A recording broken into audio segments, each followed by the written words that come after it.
ये बिल्कुल भी नहीं जल रहा है, कुछ इस तरीके का इसमें प्रॉब्लम है। वोल्टेज हमारा सही हो चुका है। देखिए दोस्तों, हमारा एलईडी बल्ब बहुत ही बढ़िया से जल रहा है। नमस्कार दोस्तों, अगर आपको एलईडी बल्ब ठीक करना नहीं आता है तो इस वीडियो को लास्ट तक देख लीजिए। मैं गारंटी देता हूँ, अगर आप इस वीडियो को लास्ट तक देख लेते हो तो कोई भी एलईडी बल्ब को आप घर पर ही ठीक कर सकते हो। अभी मेरे पास में 3 खराब एलईडी बल्ब है। ये दोस्तों हेवेल्स कंपनी का 10 वाट का एलईडी बल्ब है, और ये दोस्तों एक क्रॉम्पटन कंपनी का 9 वाट का एलईडी बल्ब है, और ये दोस्तों वही हेवेल्स कंपनी का 10 वाट का एलईडी बल्ब है, आप लोग देख सकते हैं। तो यहाँ पर ये 3 एलईडी बल्ब है। तो तीनों एलईडी बल्ब में क्या प्रॉब्लम है अभी मैंने होल्डर में चेक करके आपको दिखा देता हूँ। तो सबसे पहले ये हेवेल्स वाला एलईडी बल्ब को लगाया हूँ, तो आप लोग देख सकते हैं ये बिल्कुल भी नहीं जल रहा है। और इसके बाद में दोस्तों यहाँ पर ये क्रॉम्पटन वाला एलईडी बल्ब को लगाता हूँ। इसका जो ऊपर का कैप है ये निकल चुका है। तो ये दोस्तों देख सकते हैं इस तरीके से ये ब्लिंकिंग कर रहा है, आप लोग देख सकते हैं कुछ इस तरीके का इसमें प्रॉब्लम है। और बाकी दोस्तों ये दूसरा हेवेल्स का मैं बल्ब लगा रहा हूँ, तो ये दोस्तों बिल्कुल भी नहीं जल रहा है। तो ये जो दोनों हेवेल्स का बल्ब है ये बिल्कुल भी नहीं जल रहे हैं, और ये दोस्तों बहुत ही कम रोशनी दे रहा है और ब्लिंकिंग कर रहा है। तो यही प्रॉब्लम है। तो सबसे पहले हमें क्या करना पड़ता है, एलईडी बल्ब का जो ऊपर का ढक्कन होता है दोस्तों, इसको हमें खोलना पड़ता है। अगर दोस्त आपके पास में ज़्यादा एलईडी बल्ब है और कौन सा एलईडी बल्ब का कौन सा ढक्कन है आपको अगर बाद में पता नहीं चलेगा, तो सबसे पहले क्या करिए, इसके ऊपर में मार्किंग कर लीजिए, और ये कैप के ऊपर में और बल्ब के ऊपर में, उसके बाद में खोलिए, तो आपको पता चल जाएगा कौन सा बल्ब का कौन सा कैप है। तो अभी मैंने तीनों कैप को निकाल लिया। अगर दोस्तों कैप एलईडी बल्ब से अच्छे से नहीं निकलता है तो क्या करिए, यहाँ पर जो कैप हमारा लगा हुआ रहता है एलईडी बल्ब के ऊपर में, कुछ इस तरीके से यहाँ पर कैप को प्लायर के माध्यम से या फिर कोई भी भारी भरकम चीज़ से मारिए तो वो कैप निकल जाता है। तो ऐसे आप निकाल सकते हो कैप को। तो अभी मैंने तीनों कैप को साइड में रख लेता हूँ, और ये जो तीनों एलईडी बल्ब है यहाँ पर हम होल्डर में सबसे पहले इस एलईडी बल्ब को लगाते हैं। तो अभी हम क्या करेंगे, मल्टीमीटर को लेंगे इस प्रकार का, ये आपके पास में होना चाहिए, और एक सोल्डरिंग आयरन होना चाहिए। तो अभी हम क्या करेंगे, इसको 200 वोल्ट डीसी में लगाएंगे। यहाँ पर हम वोल्टेज को चेक करेंगे एलईडी बल्ब में कितना वोल्टेज आ रहा है। तो दोस्तों यहाँ पर ये जो दोनों प्रोब है, ब्लैक वाला माइनस का होता है और रेड वाला प्लस का होता है। तो यहाँ पर आप लोग देख सकते हैं हमारा माइनस प्लस लिखा हुआ है। मैं आपको फोकस करके यहाँ पर दिखा रहा हूँ, आपको दिख जाएगा। यहाँ पर हमारा माइनस प्लस लिखा हुआ है। तो ये दोनों पॉइंट पर हमें यहाँ पर मल्टीमीटर से चेक करना पड़ेगा। तो अभी मैंने दोनों प्रोब को लगा रहा हूँ। तो देखिए दोस्तों कितना वोल्टेज आ रहा है।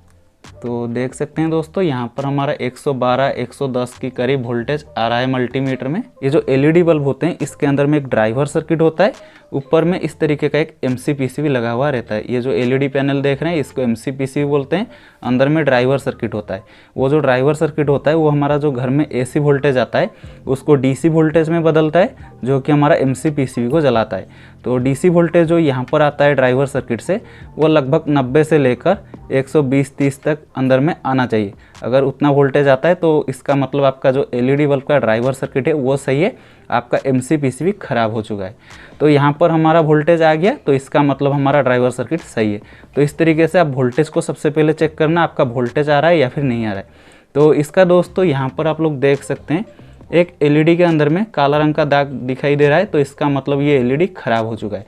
तो जो भी आपका एमसीपीसीबी के ये छोटे छोटे एलईडी होते हैं उनके अंदर में काला रंग का दाग नज़र आएगा, वो ख़राब माना जाएगा, और आप चाहो तो उसको शॉर्ट करके रिपेयर कर सकते हो, या फिर पूरा का पूरा एमसीपीसीबी को चेंज करके भी रिपेयर कर सकते हो।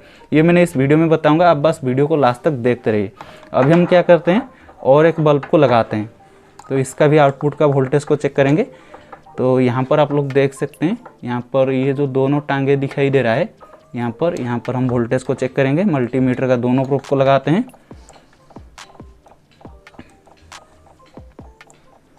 तो दोस्तों देखिए यहाँ पर हमारा कोई भी वोल्टेज दिखा नहीं रहा है मल्टीमीटर में। तो इसका मतलब दोस्तों इस एलईडी बल्ब का जो ड्राइवर सर्किट है वो ख़राब हो चुका है।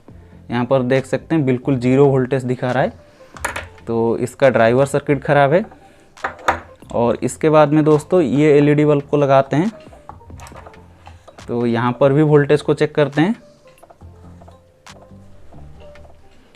तो दोस्तों देख सकते हैं इसमें हमारा 13-14 ऐसा वोल्टेज दिखा रहा है, बहुत ही कम वोल्टेज है। मैं आपको यहाँ पर पास से दिखाने की कोशिश कर रहा हूँ, मल्टीमीटर में अच्छे से दिखाई देगा। तो आप लोग देख सकते हैं इसमें बहुत ही कम वोल्टेज है। यहाँ पर लगभग 90 से लेकर 120 या फिर 130 के अंदर में कुछ वोल्टेज दिखाना चाहिए। तो इसमें बहुत ही लो वोल्टेज आ रहा है, तो इसमें बिल्कुल भी वोल्टेज नहीं आ रहा है। सबसे पहले ये वाला एलईडी बल्ब को हम रिपेयर कर लेते हैं। तो दोस्तों इसमें क्या करना है, ये जो हमारा, इसको सबसे पहले क्या करना है, इसको होल्डर में लगा देना है। होल्डर में लगाने के बाद में दोस्तों इस प्रकार का चिमटा लेना है। तो आप लोग देख सकते हैं इसके ऊपर में रबर का कवर है, और इसके माध्यम से क्या करना है, ये जो छोटे छोटे एलईडी है दोस्तों, इनको हमें शॉर्ट करना है। अगर इसको फ्री में रिपेयर करना चाहते हो तो ये वाला तरीका आपको अपनाना है। तो ये देखिए दोस्तों, एक एक करके शॉर्ट करना है। तो देखिए दोस्तों, यहाँ पर मैंने एक एक करके शॉर्ट कर रहा हूँ। तो दोस्तों ये वाला जो छोटा सा एलईडी है, इसको शॉर्ट करने के बाद में पूरा एलईडी बल्ब जल रहा है।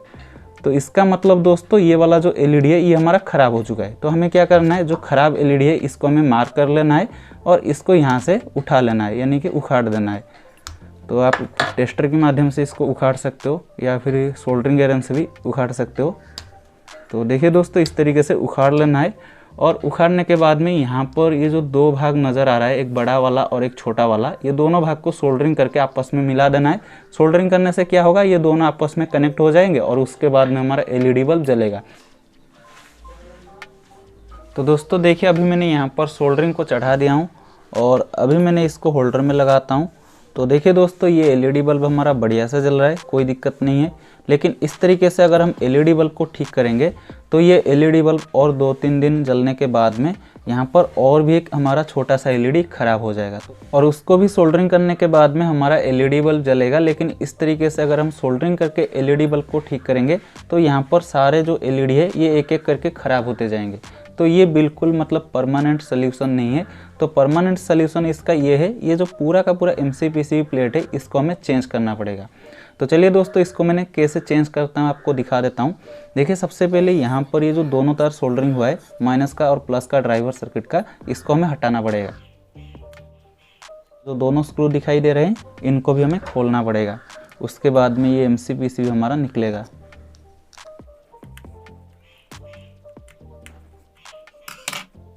और इसके बाद में ये जो MCPCB है इसको हमें इस तरीके से निकाल लेना है। तो ये देखिए दोस्तों, MCPCB हमारा हट चुका है। और इसके बाद में हम यहाँ पर एक नया MCPCB लगाएंगे। तो ये मैंने एक नया MCPCB ले रहा हूँ। तो दोस्तों MCPCB आपको वही लगाना है आपका एलईडी बल्ब का वाट जितना है। यहाँ पर देख सकते हैं ये हमारा 9 वाट का एलईडी बल्ब है, तो यहाँ पर मैंने 9 वाट का MCPCB लगा रहा हूँ। अगर आपका 10 वाट का एलईडी बल्ब है तो आपको 9 वाट एलईडी बल्ब का MCPCB लगाने से हो जाएगा, लेकिन 10 वाट का MCPCB अगर मिलता है तो वो सबसे अच्छा होगा। तो यहाँ पर मैंने इसको लगा देता हूँ। तो जितना भी वाट का एलईडी बल्ब है उतना ही वाट का MCPCB लगाने की कोशिश करिए, वो सबसे अच्छा रहता है। तो यहाँ पर हम सबसे पहले दोनों स्क्रू को कस लेते हैं। ये दोनों तार को MCPCB के साथ में सोल्डरिंग कर लेना है। ये जो दोस्तों ब्लैक वाला तार है ये हमारा माइनस है, और ये जो व्हाइट कलर का तार है ये अंदर से रेड कलर का है, ये गर्म होके व्हाइट बन चुका है ऊपर का। तो इसको हमें ये जो प्लस वाला पॉइंट है इसके साथ में सोल्डरिंग कर लेना है। तो ये देखिए दोस्तों, हमारा सोल्डरिंग हो चुका है और अभी मैंने इसको होल्डर में लगाता हूँ। तो देखिए दोस्तों, हमारा एलईडी बल्ब बहुत ही बढ़िया से जल रहा है। तो ये वाला एलईडी बल्ब दोस्तों हमारा ओके हो चुका है। अगर आपका ड्राइवर सर्किट का आउटपुट से वोल्टेज सही से मिलता है और आपका एलईडी बल्ब नहीं जलता है या फिर ब्लिंकिंग करता है या फिर आपका एलईडी बल्ब बहुत ही कम रोशनी दे रहा है, तो उसका मतलब आपका जो MCPCB है उसमें कोई एक छोटा सा SMD एलईडी ख़राब है, जिस वजह से ऐसा आपका प्रॉब्लम दिखाई दे रहा है। आपको MCPCB को बदलना पड़ेगा या फिर जो छोटा सा SMD एलईडी है उसको आपको सोल्डरिंग करना पड़ेगा। तो उस हिसाब से हमारा जो वो एलईडी बल्ब होता है वो सही हो जाता है। अगर आपका एलईडी बल्ब का अंदर का ड्राइवर सर्किट ख़राब है तो आपका यहाँ पर वोल्टेज नहीं मिलेगा। अगर वोल्टेज मिलेगा तो बहुत ही कम वोल्टेज मिलेगा। देखिए, एलईडी बल्ब के अंदर से ड्राइवर सर्किट को निकालने के लिए सबसे पहले यहाँ पर ये जो B22 कैप होता है इसको हमें खोलना पड़ेगा। तो चलिए, इसको खोलने के लिए प्लायर के माध्यम से कुछ इस तरीके से इसको मोड़ के ही हम खोलेंगे। तो आप लोग देख सकते हैं मैंने इस तरीके से खोलने की प्रयास कर रहा हूँ, और ये देखिए दोस्तों, ये हमारा खुल चुका है। आप लोग देख सकते हैं ये हमारा खुल चुका है। और इसके बाद में ये वाला एलईडी बल्ब को भी वैसे ही खोलेंगे। तो इस तरीके से खुल जाने के बाद में क्या करना है, यहाँ पर जो 2 पॉइंट दिखाई देगा एलईडी बल्ब में, ये दोनों पॉइंट को सोल्डरिंग आयरन के माध्यम से हटाना है और ये हमारा ऊपर का B22 कैप निकल जाएगा। देखिए ये मैंने प्लेट को टेबल के ऊपर में रख लेता हूँ ताकि हमारा जो सोल्डर यहाँ पर गिर के नीचे में पड़ेगा, हमारा टेबल ख़राब नहीं होगा।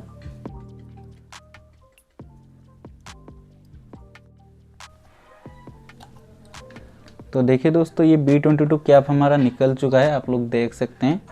और ये अंदर से कुछ इस तरीके का है, आप लोग देखिए। और इसके बाद में ये वाला एलईडी बल्ब को निकालते हैं। तो दोस्तों ये देख सकते हैं, ये हमारा निकल चुका है। और इसके बाद में हमें क्या करना है, इसके अंदर में स्क्रू ड्राइवर को फंसाना है। तो ये हमारा स्क्रू ड्राइवर है, इसको हमें जहाँ पर खाली जगह दिखाई देगा वहाँ पर घुसाना है। देखिए ये जो ड्राइवर सर्किट होता है, इसका जो ऊपर वाला हिस्सा होता है यहाँ पर बड़े बड़े कंपोनेंट लगे हुए होते हैं और जो निचला वाला हिस्सा होता है वहाँ पर छोटे छोटे SMD कंपोनेंट लगे हुए होते हैं। तो हमें इसको इसका निचले वाले हिस्से में घुसाना है और इसके बाद में प्लायर के माध्यम से ये जो हमारा स्क्रू ड्राइवर है इसको कुछ इस तरीके से मारना है। और इसके बाद में यहाँ पर ये जो एल्यूमिनियम प्लेट है ये हमारा निकल जाएगा कुछ इस तरीके से, आप लोग देख सकते हैं। और ये देखिए दोस्तों, एक कंपोनेंट हमारा ड्राइवर सर्किट से निकल चुका है, जिस वजह से इस एलईडी बल्ब में हमारा जो वोल्टेज आ रहा था वो बहुत ही लो आ रहा था, 10-15 ऐसा कुछ वोल्टेज इसमें आउटपुट हो रहा था। तो ये जो दोस्तों चीज़ है, ये एक ट्रांसफार्मर जैसा दिखता है, ये कॉइल होता है, इंडक्टर कॉइल। तो यहाँ पर देख सकते हैं इसका ये दोनों तार दिखाई दे रहे हैं, आप लोग देख सकते हैं, ये कॉपर का दोनों तार है। तो ये जो दोनों तार दोस्तों, यहाँ पर ये जो 2 पॉइंट दिखाई दे रहा है, 2 बड़े बड़े लेग यहाँ पर जुड़े हुए थे, ये इसका बेस वाला भाग है। तो ये दोस्तों यहाँ से निकल चुका है, जिस वजह से हमारा वोल्टेज लो आ रहा था। और दोस्तों ये जो कैपेसिटर है ये थोड़ा सा हिल रहा है, आप लोग देख सकते हैं। तो इसका प्रिंट को अच्छे से देखना है, प्रिंट उखड़ा है या फिर नहीं है। तो अगर आपका एलईडी बल्ब में वोल्टेज लो आ रहा है तो आपको सबसे पहले देखना है ये वाला ट्रांसफार्मर उखड़ा हुआ है या फिर सही से है, फिटिंग है। और बाकी यहाँ पर एक छोटा सा कैपेसिटर होता है ड्राइवर सर्किट में, उसको देखना है। वो जो कैपेसिटर होता है वो दोस्तों अगर ख़राब होता है तो हमारा जो ड्राइवर सर्किट होता है वो लो वोल्टेज आउटपुट करता है। तो अगर आपका ये ट्रांसफार्मर सही लगा हुआ है और सारे चीज़ें सही दिखाई दे रहे हैं तो आप क्या करिए, ये जो छोटा वाला कैपेसिटर है इसको चेंज कर लीजिए। ये दोस्तों दिखने में सही लगता है लेकिन ये ख़राब होने की वजह से वोल्टेज जो होता है वो लो आउटपुट होता है। तो इसको चेंज कर लीजिए, नया कैपेसिटर लगा लीजिए, आपका ड्राइवर सर्किट बिल्कुल सही हो जाएगा अगर आपका ड्राइवर सर्किट बहुत ही कम वोल्टेज आउटपुट करता है। और ये जो दोस्तों आउटपुट वाला कैपेसिटर है इसको भी एक बार देख लीजिए, ये अगर फुला हुआ होगा या फिर फटा हुआ होगा तो आपका जो वोल्टेज आउटपुट होगा वो बहुत ही ज़्यादा होगा या फिर बहुत ही कम होगा। तो इसको भी एक बार देख लेना है, ये सब कुछ देखना है अगर आपका वोल्टेज लो आ रहा है। अभी मैंने यहाँ पर एक ट्रांसफार्मर को लगा दिया हूँ, इसको मैंने एक ख़राब ड्राइवर सर्किट से निकाला हूँ, ये सही है। तो इसको मैंने यहाँ पर लगा दिया हूँ। और ये जो दोस्तों हमारा ख़राब ट्रांसफार्मर है ये हमारा यहाँ पर नहीं लग पा रहा था, तो इसको अभी मैंने साइड में रखता हूँ। तो चलिए दोस्तों, यहाँ पर देख सकते हैं नीचे की तरफ से मैंने दोनों लेग को सोल्डरिंग कर लिया हूँ। और यहाँ पर हम 220 वोल्ट AC सप्लाई देके इसका जो आउटपुट का DC सप्लाई है उसको हम चेक करते हैं। देखिए अभी ये दोनों तार में 220 वोल्ट AC सप्लाई दे दिया हूँ। तो चलिए अब हम यहाँ पर मल्टीमीटर से आउटपुट का वोल्टेज को चेक कर लेते हैं। मल्टीमीटर को 200 वोल्ट DC में सिलेक्ट करके रखा हूँ। तो यहाँ पर मल्टीमीटर में देखिए कितना वोल्टेज आ रहा है, यहाँ पर 107 ऐसा कुछ वोल्टेज आ रहा है। तो मैं आपको बताया था ये जो हमारा 9 वाट का एलईडी बल्ब होता है या फिर 10 वाट का एलईडी बल्ब होता है, ये हमारा 90 से लेकर 130 के अंदर में कुछ आउटपुट में DC वोल्टेज देते हैं। तो यहाँ पर हमारा वोल्टेज सही हो चुका है, आप लोग देख सकते हैं। इसमें सबसे पहले हमारा 17-18 ऐसा कुछ कम वोल्टेज आ रहे थे, अभी ये दोस्तों ट्रांसफार्मर को लगाने के बाद में वोल्टेज हमारा सही हो चुका है। तो दोस्तों चलिए अब हम ये जो ड्राइवर सर्किट है इसको हम एलईडी बल्ब के अंदर में फिटिंग कर लेते हैं। तो सबसे पहले क्या करता हूँ, इसको इसके अंदर में कुछ इस तरीके से घुसा देता हूँ। तो ये दोस्तों इसके अंदर में जा चुका है। और इसके बाद में ये जो हमारा B22 कैप है इसको हमें थोड़ा सा क्लीन करना पड़ेगा दोस्तों।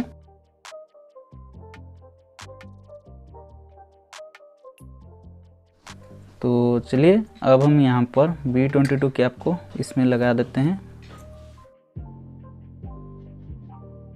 तो दोस्तों देख सकते हैं B22 कैप लग चुका है और दोनों तार हमारा बाहर निकल चुके हैं ऊपर की तरफ। तो चलिए अब हम यहाँ पर सोल्डरिंग कर लेते हैं। तो देखिए दोस्तों, यहाँ पर हमारा ऊपर से सोल्डरिंग हो चुका है और यहाँ पर हमें दोस्तों इसको लगाना है। तो इसको लगाते हैं सही से। यहाँ पर प्लस माइनस को ध्यान में रखना है। आप लोग देख सकते हैं यहाँ पर प्लस लिखा हुआ है, तो इसके ऊपर में आप लोग देख सकते हैं यहाँ पर प्लस लिखा हुआ है। तो प्लस को प्लस की साइड में रखेंगे और माइनस को माइनस की साइड में रखेंगे और इसको कुछ इस तरीके से फिटिंग कर लेंगे। तो ये दोस्तों हमारा हो चुका है। तो चलिए दोस्तों, अब हम इसको होल्डर में लगा के चेक करके देख लेते हैं। तो दोस्तों ये हमारा बहुत ही कम रोशनी दे रहा है, तो इसका मतलब यहाँ पर दोस्तों हमारा कोई एक छोटा सा एलईडी ख़राब है। ये देख सकते हैं दोस्तों, ये जो छोटा सा एलईडी है इसके बीच में काला रंग का दाग नज़र आ रहा है। तो इसका मतलब दोस्तों ये एलईडी ख़राब हो चुका है। तो इसको सबसे पहले चिमटे के माध्यम से शॉर्ट करके देखते हैं। यहाँ पर हमारा चिमटा है, तो ये वाला एलईडी था या फिर ये वाला था शायद। तो देख सकते हैं काफ़ी अच्छा रोशनी आ रहा है। तो इसका मतलब ये MCPCB में ये वाला छोटा सा एलईडी हमारा ख़राब हो चुका है। तो ये MCPCB को भी हमें चेंज करना पड़ेगा, तो इसको मैंने बाद में चेंज कर लूँगा। अभी दोस्तों मैंने बस सिर्फ ये जो छोटा सा SMD एलईडी है इसको उखाड़ के यहाँ पर सोल्डरिंग चढ़ा देता हूँ। तो देखिए अभी मैंने सोल्डरिंग को चढ़ा लिया हूँ और ये देखिए ये हमारा LED बल्ब ठीक हो चुका है। तो ये वाला जो MCPCB है इसको मैंने बाद में चेंज कर लूँगा। और ये जो LED बल्ब ख़राब है इसको चलिए देखते हैं इसमें क्या दिक्कत है। तो इसको हम यहाँ पर इसके अंदर में ये जो स्क्रू ड्राइवर है इसको कुछ इस तरीके से घुसाएंगे जैसे मैं आपको पहले बताया था, और उसके बाद में प्लायर के माध्यम से इसको मारेंगे। तो दोस्तों ये निकल चुका है, आप लोग देख सकते हैं। और इसमें भी दोस्तों इसका जो ट्रांसफार्मर है ये ख़राब हो चुका है, यहाँ पर ये टूट चुका है। तो चलिए इसको निकालते हैं। और ये देखिए दोस्तों ट्रांसफार्मर तो ख़राब हुआ है, साथ ही दोस्तों यहाँ पर ये जो कैपेसिटर है ये भी यहाँ पर फट चुका है और ये रजिस्टर भी जल चुका है। पर ये जो छोटा सा चीज़ आप लोग देख रहे हैं ना, इसको ब्रिज रेक्टिफायर बोलते हैं। ये दोस्तों हमारा जो AC वोल्टेज आता है घर में उसको DC वोल्टेज बनाता है। और ये जो IC देखते हैं ना, ये हमारा वोल्टेज को सही से प्रॉपरली देता है MCPCB को, और एम्पियर सही से देता है। ये IC का काम होता है। देखिए दोस्तों, जब हमारा ड्राइवर सर्किट आउटपुट में बिल्कुल भी वोल्टेज नहीं देता है तो हमें स्टार्टिंग से लेकर एंड तक सब कुछ चीज़ें चेक करना पड़ता है। तो चलिए दोस्तों स्टार्टिंग से इसको चेक करते हैं। तो सबसे पहले मल्टीमीटर को मैंने क्या करता हूँ, बजर वाला मोड पर सिलेक्ट कर लेता हूँ और यहाँ पर दोनों प्रोब को आपस में लगाने से साउंड आना चाहिए।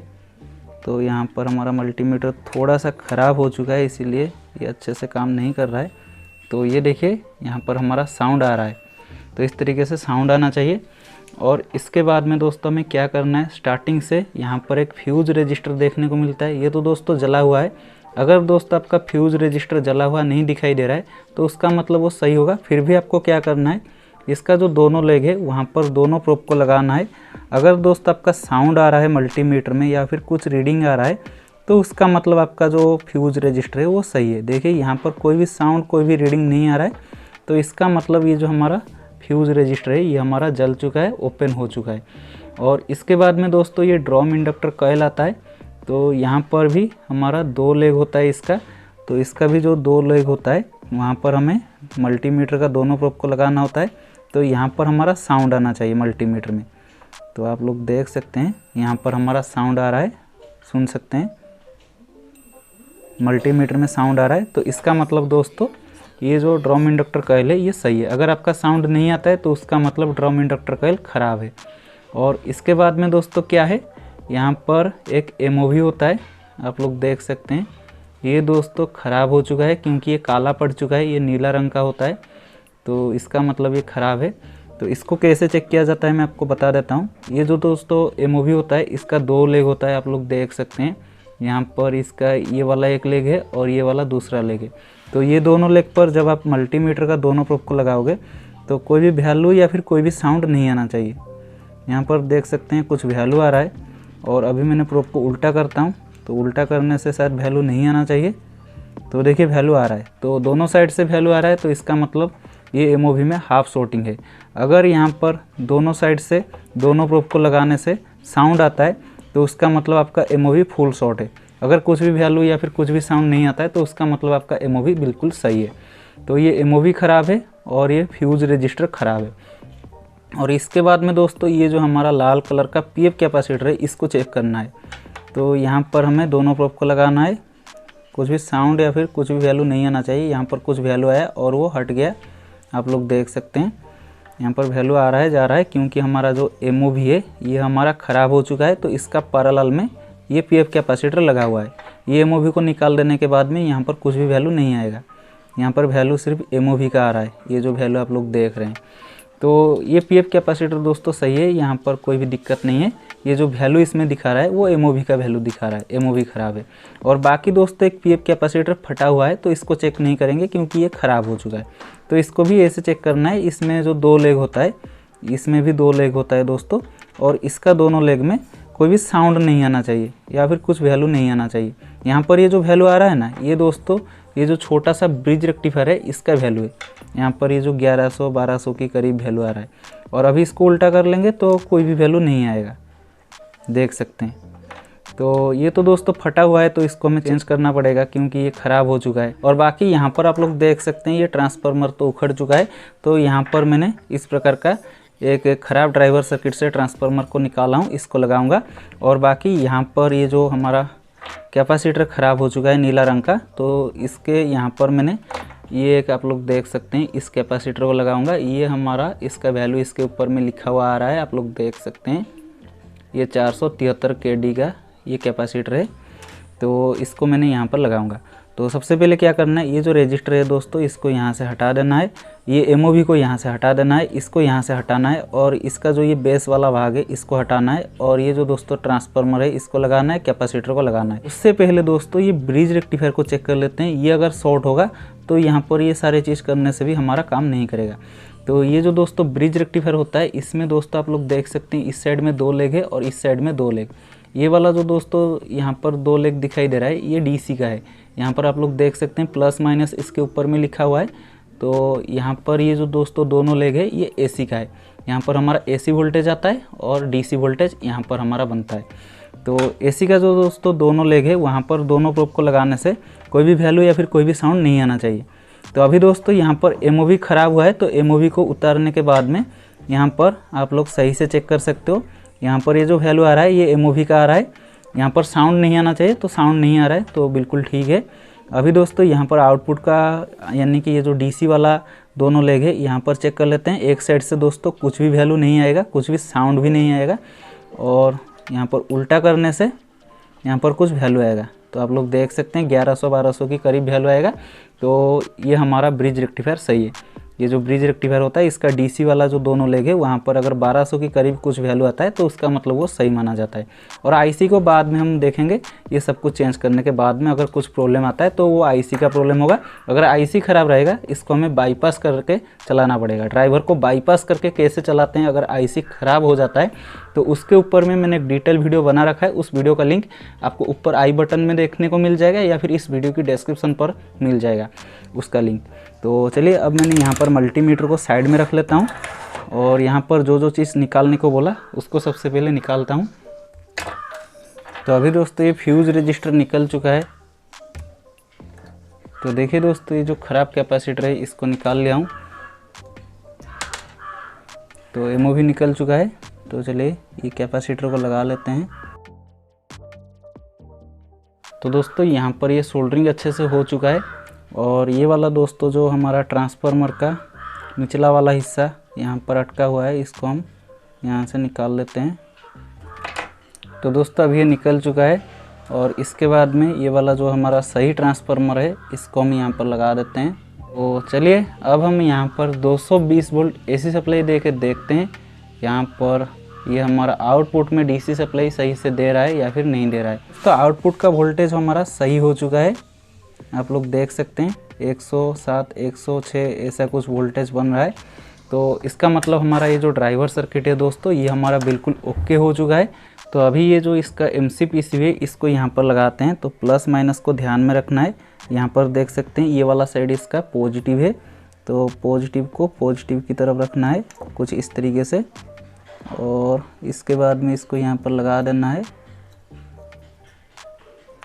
और इसके बाद में दोस्तों यहाँ पर हम 220 वोल्ट AC सप्लाई को दे देते हैं। तो देखिए दोस्तों, हमारा ये जो एलईडी बल्ब है ये हमारा बिल्कुल सही से जल रहा है।